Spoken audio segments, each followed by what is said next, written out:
Welcome to our webinar. We're going to talk about the standards and specifically what's new for 2025.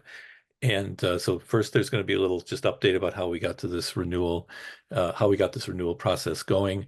Then we'll spend a little time talking about the specific proposed framework, which is posted now, and I hope you're all having a chance to look at. And then Karen will guide us through thinking a little bit about the transition supports that we've put in place so far. And of course, we're always interested in hearing from you what transition supports we should put in place.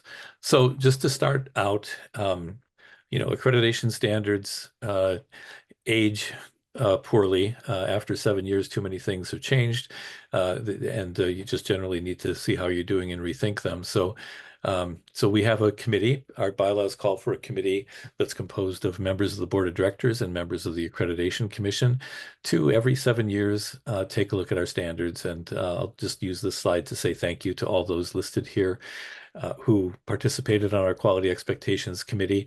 They organized and coordinated the work. As you know, if you've been getting our emails, we've sent out numerous rounds of requests. So thank you to all of you as well for your input. But these are the colleagues that guided this work for us. You can see from across the country, from many different levels and types of organizations.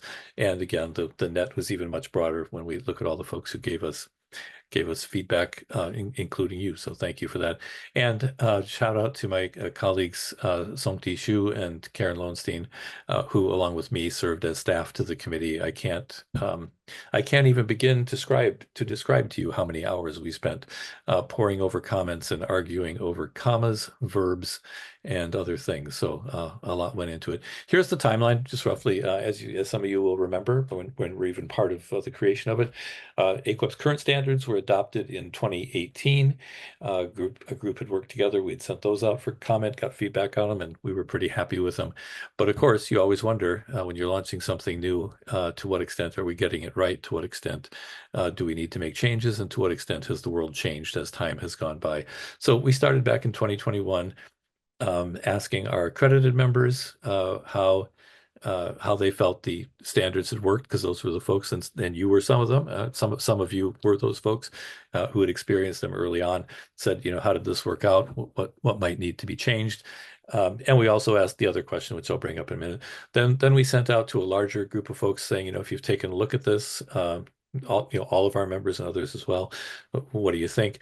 But the other question we asked, of course, is what's changed in the last years? What's new in terms of importance that needs to be stated, right? What did we miss out on, either because its salience has changed or because we simply missed out on it?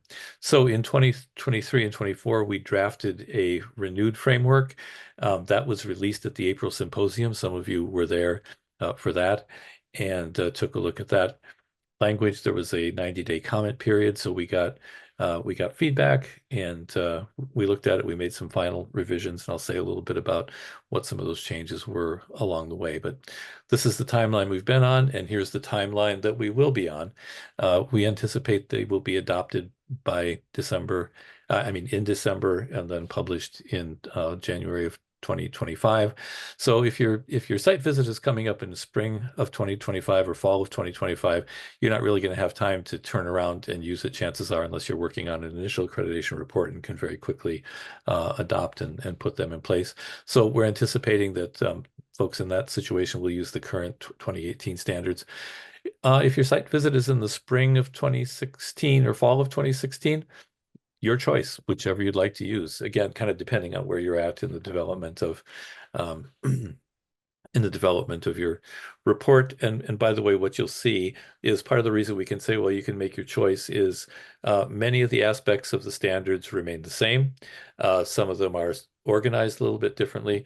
There are 4 things that are new, and we'll talk about those. But as you know, anytime new requirements are adopted or new expectations are adopted, there's a transition time for implementation. And so we fully expect that for the first couple of years, people will say, well, here's the plan we have, here's how we're piloting it.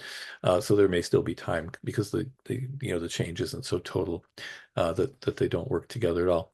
When we do get to site visits in the spring of 2027, though, and from then on until we get to the next revision, we'll be working with the 2025 standards. So, and if there's questions about timeline, we can pick those up along the way. So we set about getting this feedback. Like I said, first we went to our accredited members, then we went to our whole membership, then we went out broader and circulating around. And in terms of that tension, when you do something new and you say, "Wow, did we get this right or not get this right?" Happily, the feedback that we got was that the group that put this together in the first place had hit on something, had done some things right. So the current framework, which is 4 standards, 2 of which are about completer performance, 2 of which are about program practices, were affirmed. And that comes in 2 rows. One row are the foundational expectations that reflect our field's maturity and solid research base and effective accepted practices basis. And then the second row, the contextual expectations that reflect 2 things, really. One, that how you do something depends on where you are and who you're working with, right? This is all about application and context really matters. And also the fact that some things are changing, some new things are coming on. So we wanted to be careful that the standards set a good foundation, a good floor, the foundational expectations, but also, left the path outward and upward for us to continue working together. And that was largely affirmed. People had good things to say about that. And incidentally, our little accidental or indicators, the little indirect indicators on the side shows a pretty low level of anxiety. Although who knows, every day is a new day. Maybe we'll find anxiety today. But the additions that we received in that initial round of soliciting feedback were basically 4 things. And there's a couple other things we'll address in a minute too, but that we needed more explicit attention to special education. In the original standards, we made a point of always saying that people had to be ready to address the learning needs of all students. And as a great book title and book puts it, all means all in that case. Nonetheless, we heard from people, it would be helpful if you said something specific about special education and about working with students with identified needs. So that was one piece of feedback we got, and we took that to heart. The second item, I think attention to impact of trauma and to the more generalizable need for attention to mental well-being was something that was growing in awareness in the field for a while, but the pandemic really brought that together and concentrated people's attention on that.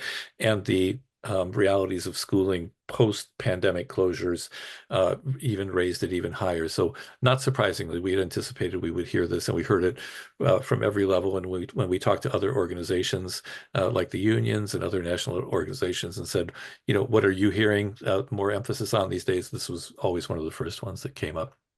The third one, there was a request for some more commentary on the role of technology.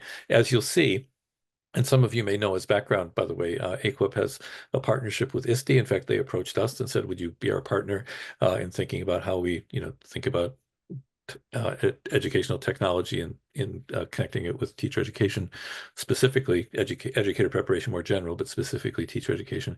We worked with our partners. You'll see how that one came out, and it was a little bit surprising the way it came out, but not surprised that there was an emphasis because technology's role in education and technology platforms as a context for education had become much, much more salient. And then the fourth piece of feedback we got was that programs really felt they should be putting a little more scrutiny on their own work in terms of looking at the quality of work that was done within the programs. Not that good work isn't being done, and not that it's not looked at, examined in part, but that was brought up as well. There were 2 other items that were suggestions for maybe taking a look at the 2018 framework and changing it a bit. One was that given the proliferation of different pathways, and I should have pulled up some numbers I looked at the other day. Within the last 3 or 4 years, if you even think of the broad Title II categories, which are traditional, typically offered at IHEs, quote unquote alternative programs offered at the same IHEs, and then alternative programs offered not in an IHE basis. The numbers of programs in traditional IHE settings is slightly declining, but both the different pathway programs within IHEs and the different pathway programs outside are the ones that have been growing the most. And people said, some of your language assumes a little more of a restricted model. Make sure that you're updating your language so that it accounts for the broader range of models that are being offered both within longstanding traditional providers and in newer, more newly created providers. All of those things being important. So we did take a look at that. And then the second piece of that feedback was request that we sort of differentiate the application to different types of programs. So and many people told us, if I'm doing a teacher education program, initial teacher education, I can see how the aspects and standards apply very clearly. If I'm doing a leadership program, I may have to squint a bit. If I'm doing another school personnel program or working with something very different, advanced program, maybe I'm not so sure. This feedback wasn't new to us, and as those of you who have followed our work over the years will know, in each successive guide, the section on the standards got longer as we responded to that kind of general feedback and added more examples for application for different types of programs. But I think the overall feedback was, no, build that into the standards framework, into the expectations framework more explicitly, so that we just all have greater clarity about how it is that we're all working with the same set of standards. So we took all those pieces into consideration. You got to see the draft as it was circulated in April and posted on our website for a long time after that. And we got another round of feedback. So we got feedback on what we were calling the discussion draft. You'll see we called that one the discussion draft because it was really out for a lot of feedback and revision. We're calling the one that's circulating now the proposed framework because we expect the board will vote on something that either is exactly this or very much like it. Although, our ears are still open to hear any major concerns about things. So second round of feedback, once again. The substance of the discussion draft was very much affirmed. Nonetheless, people were very generous in their offering suggestions for improvement, and we appreciate that. People, different reviewers and respondents, either with long narrative comments or in the form of the survey results, said, you could probably frame these a little bit better. They're a little clunky the way you put them together. You could make some changes. You could make some of the language a little more active. Maybe not say things twice in ways that are confusing, normal kind of stuff. And said, you kind of ordered them in a way that doesn't flow quite the same way they used to flow. So maybe you could do something about that as well. And then calling attention to various words or terms that could have been better. So we have great gratitude for the folks who did that for us, and that led to the proposed framework that's circulating now. So, and I'm glad to see some questions are coming in the chat, and since I can't see faces, I'm trusting that my colleagues will let me know if I need to pause for any of them. So I'm going to keep going ahead, but we'll come back to whatever questions are coming there. These are the new aspects that directly reflect the feedback that was given. There's a change in addition in 1E that addresses that request. Please say something specific about special education, about exceptionality, exceptional children. So there's the language that's there. By the way, you might notice that the aspect language in this version of the expectations framework is general, and that's because we heeded the request to put more descriptors, and so a little more specific language is down, as you'll see in a minute, under the 4 types of program areas. So these are quite general. The second one listed here, 1F, addresses the need to specifically talk about technology. Notice that this is a pretty streamlined statement, and it is that way because we went to our colleagues at the International Society for Technology and Education and said, we're going to be adding this in. How do you recommend we approach it? And they said, just say that educators should be able to use technology in their practice and do it well. So this doesn't quite say that. It's a little more wordy, but they were firm because they said as soon as you say anything specific, by the time it's published, it's going to be out of date. So do this, and let's all just enjoy moving forward into current technology and in ways that are appropriate locally, right? Because different parts of the country, different places will have different things. So, but focus it on supporting learning, integrating technology into your practice to support learning. That's what matters. And so we hope this captures that and will be a useful tool for all of us as we think about this dimension of our collective practice. Next, 2G, addressing the increased awareness of the need to address mental well-being needs and to deal with trauma-related impacts in education, both primary trauma and as cataloged and updated in the various ACEs studies, adverse childhood experience studies, but also the secondary trauma that teachers experience themselves and that they see their colleagues experiencing. Just one note, this will be clear in all the accompanying language in the guide. Not at all trying to say everyone immediately becomes a mental health professional. That's not it at all. But that need to be attentive and to be aware and to increase our awareness and to know when and how to pull in other resources, which typically the schools have many of. And lastly, from Standard 3, Aspect 3C, the provider uses instructional practices and resources within the program that are evidence-based and regularly evaluated for effectiveness.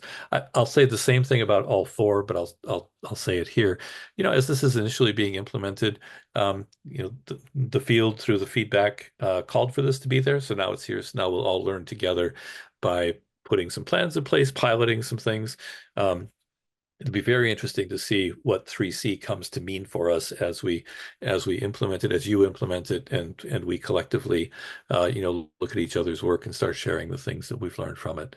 So I think that's going to be a lot of fun. So those are the new additions. Here's the basic architecture. Will look a little bit different from what it did before. Still 4 standards. That's the same. There are now 7 aspects per standard instead of 6. And in addition, for standards 1 and 2, there are descriptors that say, well, here's how this would apply to an initial teacher prep program. Here's how this might apply to an advanced program. Here's how it might apply to, well, in fact, why don't I click? Here's how it might apply to P12 school leadership preparation. And here's how it might apply to the other school personnel preparation. And different states use different categories for those certificates. So the language might look a little odd, but we hope the meaning becomes clear. There's 2 things I want to point out here. I think one of them comes up on a later slide, but I'll just point them out here. Some people have wondered, well, now since there's separate descriptors for these things, does that mean we have to put our advanced programs in a separate self-study from our leadership program and a separate self-study from our initial program? The answer there is no. It's still entirely up to you how you want to structure your inquiry and structure the reporting on your inquiry. When you're going through, planning for the next round of self-study or for the first round of self-study, one of the first decisions is, how do we want to organize this work? Is it going to be best done in a single comprehensive report where we break things out, in chunks to make sure that each one of them is talked about? Or would it make more sense because of the way our work together is organized in departments or whatever, to have separate reports? Both those options are still available to you. This doesn't change that. It just provides a little more detail, which we'll see on the next slide. But the second thing I want to point out here is some of you may recall that in the discussion draft that was circulated in April, there were actually 5 program types.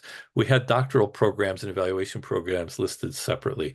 The feedback we got, and from studying it ourselves, we put the subgroup of the committee went back to work and dug into it more and decided that was a little bit of an anomaly because it was the only line that actually named a degree level.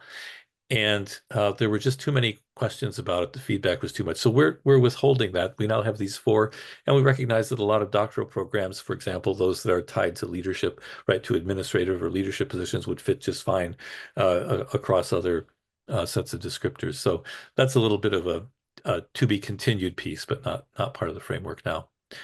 So here's an example.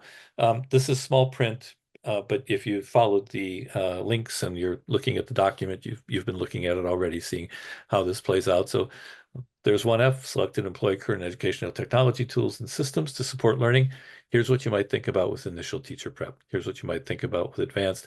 And you'll notice, by the way, that in some cases, the language isn't all that different across the 4.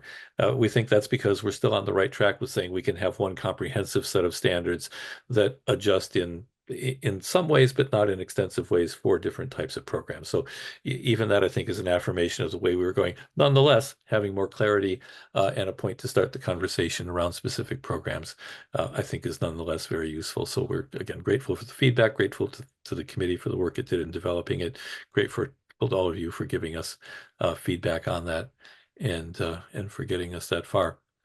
And with this, I am going to mute my mic and say, Karen, just let me know when to move the slides ahead. Thanks, Mark. Hi, everyone. This is Karen Lowenstein. I am Director of Member Services with AAQEP, and it's a pleasure to be here today. As you can imagine, AAQEP staff is already working on transition supports because we want to lower anxieties and make sure you all feel supported as the board adopts the new framework. So on the next slide, you'll see reference to two crosswalks that exist in the draft in the proposed framework that's available to you. The first is the 2-column crosswalk, and if you have the framework open, you'll see that it starts on page 12, and that's a mapping between the 2018 framework, the current framework, and the proposed 2025 framework. If you want to follow the whole journey, you can see a 3-column crosswalk that starts later in that document on page 15, and it shows all three. So it shows 2018, it shows the discussion draft, and then it shows the proposed draft. So for those of you who want to just see sort of all the details or see how the language and the concepts maybe have evolved, you've got it right there. In preparing for this, staff has been talking lots about how we can make use of the things that we have created together with you all, and that includes making use of cohort space. So for those of you who were able to attend cohort conversations in October, we've already begun looking at one of the new aspects. We looked at the one on technology, and we have an upcoming collaborative conversation on that too. And in November, we have planned to look at the aspect on well-being. So cohorts are definitely going to be a space for making sense of the framework together. And Christine DeGregory and Sungti are here. The three of us, as you know, are staffing cohorts. So we've been brainstorming about using that space. You'll see on the cohort agendas, the running records, there is already a placeholder for different pieces of the framework throughout this year. And of course, it'll continue beyond this year, but we encourage you to use cohort space to really work through what these could look like and what evidence you have already and what you might want to create with some of the new stuff. And then we have our workshops called Making the Case for Quality and Ensuring Data Quality and Equity. Those are currently in transition process. So we will be making sure that they align to the 2025 framework. In fact, Christine, Mark, Sungti, and I were just working on the Making the Case that's going to be offered at the end of this month to make sure that we support those of you who will be aligning to the 2025 framework. Recalling also that we're still saying the word proposed because the board will vote, right, in December. And then the same will happen for the ensuring data quality. So both these workshops are great places as members. Those of you who've taken those workshops know they really support you in writing your self-study. The first is about the first Making the Case workshop, that is about aligning to the aspects. So that's a great workspace to engage and work with a new framework. And same with the ensuring data quality. It's like, let's look at some of the measures you're proposing and think about, what data quality work might need to happen with them. And then, of course, AAQEP has its webinar series, and so we will be revamping so that all of that is aligned to the framework. So that work is actually in process in terms of supports for you. On the next slide, you'll see a nod to the accreditation proposals. And that I was thinking that for some of you who maybe were pioneers with AAQEP, maybe you didn't have this as part of your experience because it hadn't been developed yet. So you may want to take advantage of the fact that you have this optional accreditation proposal piece where so first-timers and members planning for reaccreditation can take advantage of this. This has nothing to do with the accreditation decision. So it's a space for formative work. It's a space to really look at measures that align to the aspects of standards 1 and 2 and dig in a little to data quality work. It gives you formative feedback that can inform your self-study, and it's a really quick turnaround. Within 3 months of submission of your proposal, you get the feedback from your peers.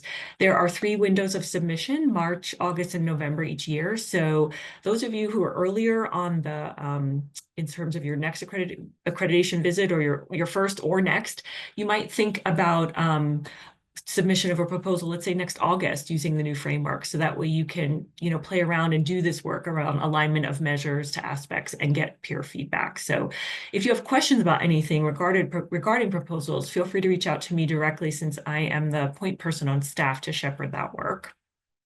And then on the next slide, you'll see some forthcoming support. So of course, we are already drafting the guide. The proposed framework document already has language that will be in the guide, and the guide will completely flesh that out.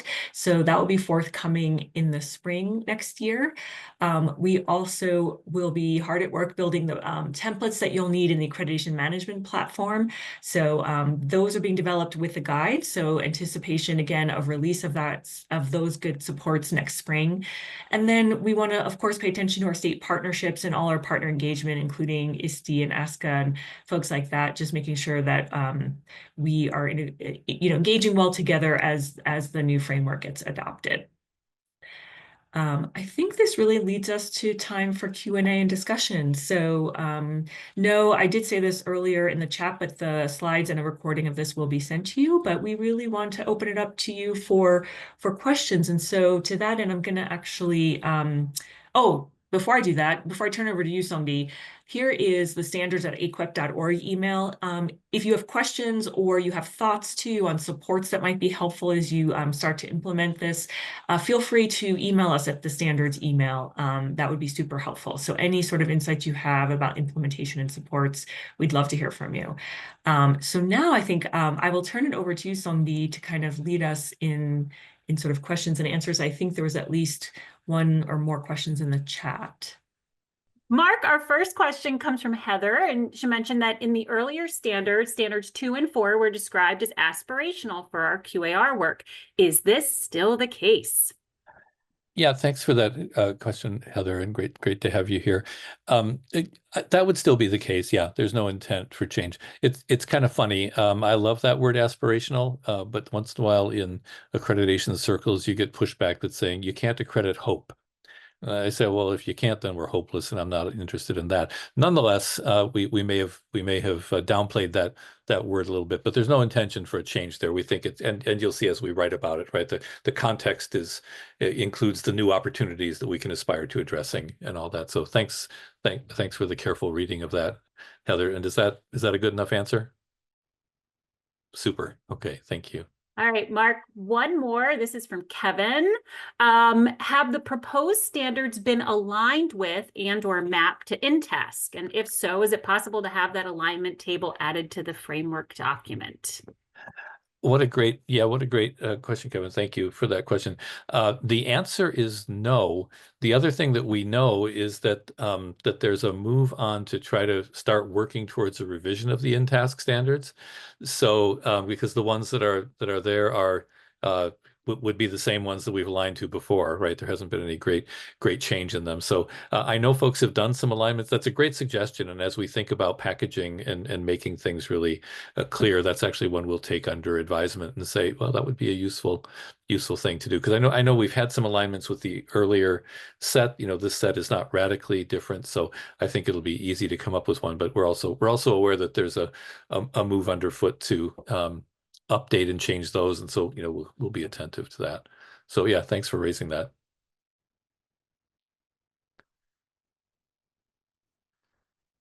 What other questions do you all have?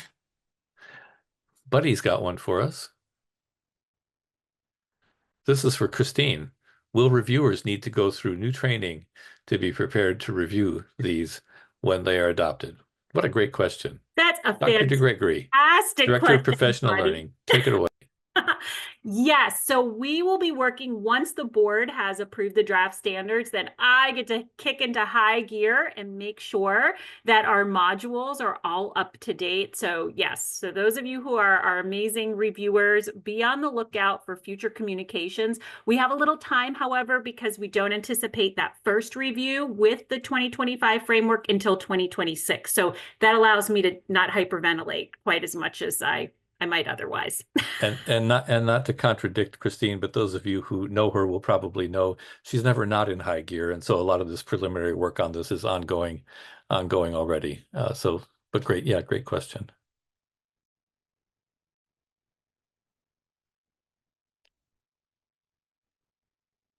I'm going to go out on a limb here. We're still, and by the way, anybody who'd like to unmute and ask questions, please feel free to do that, because we've got all the time that we need for discussion here, and we're keeping an eye on the chat as well. I'm going to go out on a limb though, and say something that has been a growing awareness in my mind. Some of you know I've worked in accreditation for quite a long time, and seen a number of standards, come and go, and conversations about them. One of the things that stands out to me about this round of standards or expectations review and discussion is the remarkably low level of anxiety. And so that could mean it. I can think of at least two things that what might mean. One is that everybody is scared and too scared to ask questions. So that's possible. Maybe the anxiety level is there.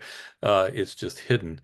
The explanation I hope is true is that these standards have been your standards, that you're comfortable with them, that you're familiar with the feedback that you've given and aware of them. And we are always, and even when we come together, I mean, as Christine was saying, as Karen was saying, rather, just a couple hours ago, we were all on the Zoom together and sort of parsing the language and saying, well, if people ask us this question, how would we answer it? What does this mean? How are we going to explain this better? So we're very attentive to the need and the obligation we have to gain clarity and to share clarity with you. But the fact that there has been not a lot of anxiety, I think is a very comforting thing to me, and I hope it means that you all are comfortable with what we're doing.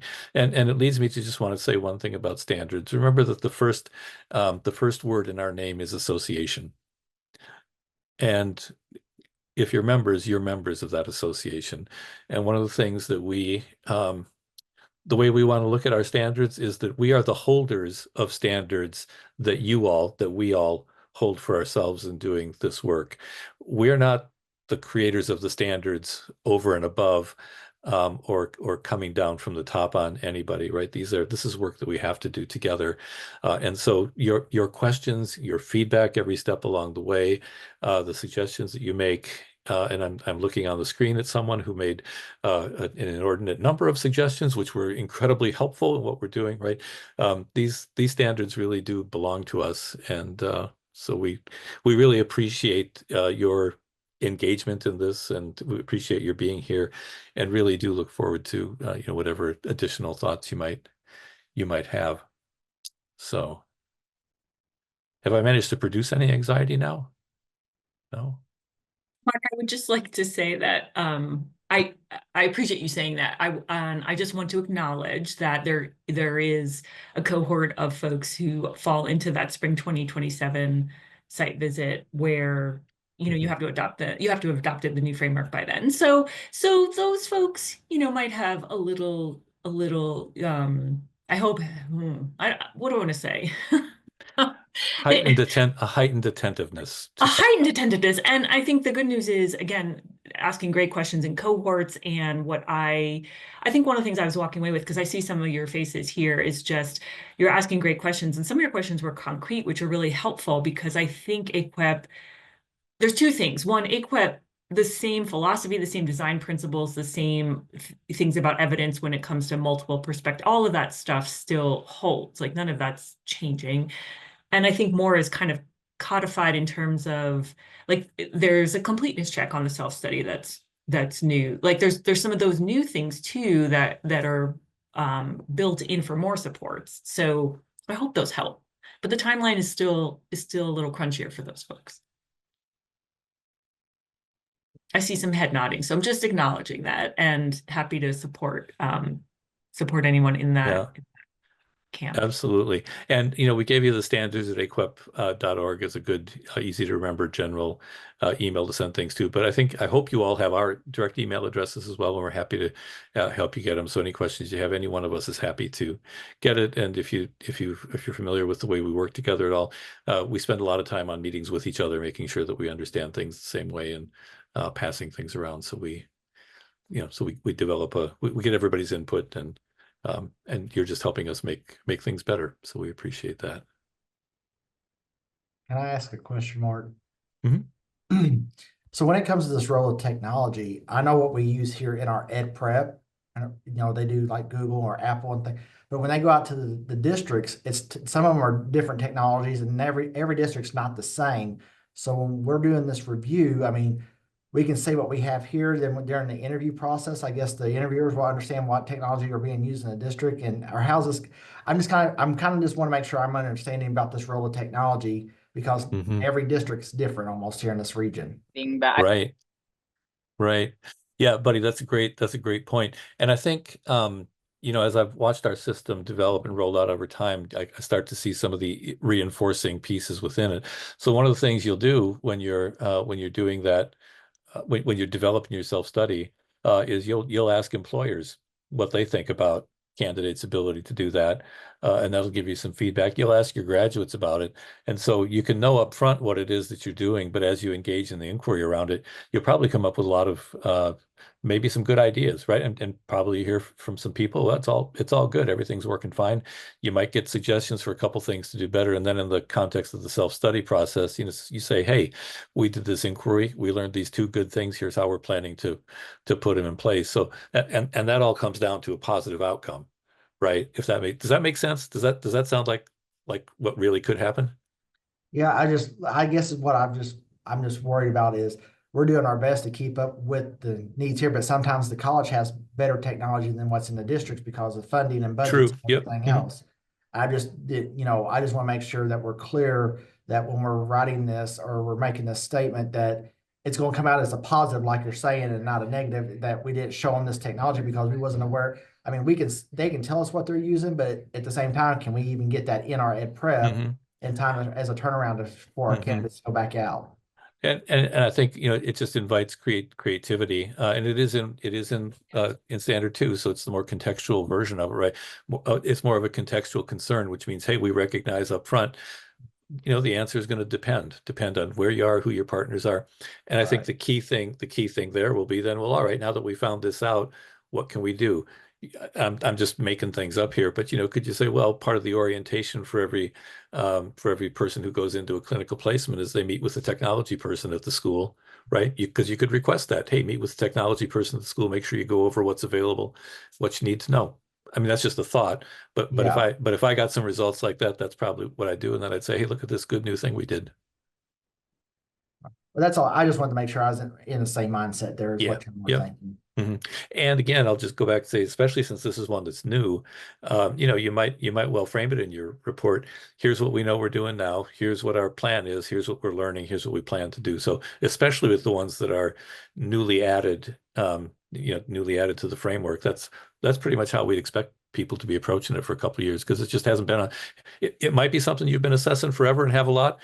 Might be something that wasn't, or that was partial or whatever, but now that it's in the framework, we all start moving forward together and learning together. Thank you. And Roberta, thank you for that comment in the chat. Yeah. Use it effectively. That's the key. All right. Well, folks, we always say that we don't want to rush anything. Oh, I see that hand. Charity, good to see you. I'm so sorry. I don't want to hold this up. No. If I missed this in the beginning, can you just remind me about the global aspect? And was that talked about in the same way that in the past we tended to look at the literacy, like what people were reading, the selection of texts that were being focused on in like ELA methods and, children's literature around the world, global perspectives. That was the way we were looking at that older standard. But I feel like technology, but also the global was one of the ones up for debate. And I think it's staying, right? I just wanted to confirm. It is saying it's been,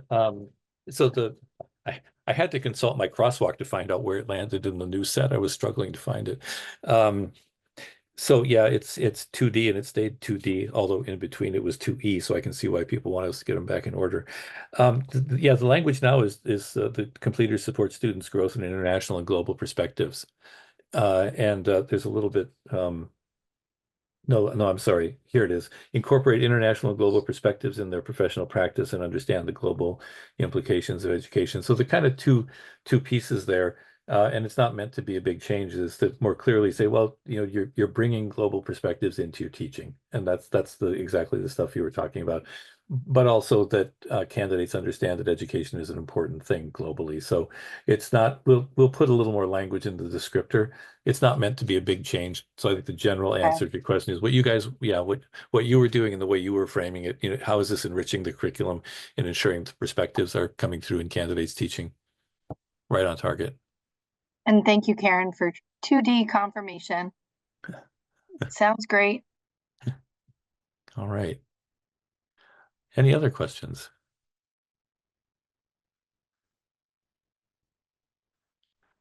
I'll just say again then, our time is your time, and so our staff will stay on until everybody has their questions answered. But at the same time, we never want to take up more of your time than we need to. But thanks for showing your enthusiasm for accreditation by coming out on a Friday afternoon. We really appreciate that. We appreciate the partnership, and just wish you all a wonderful, glorious fall weekend wherever you may be. And as I said, we'll just hang out until the conversation's done. So thanks, everybody. Have a great weekend.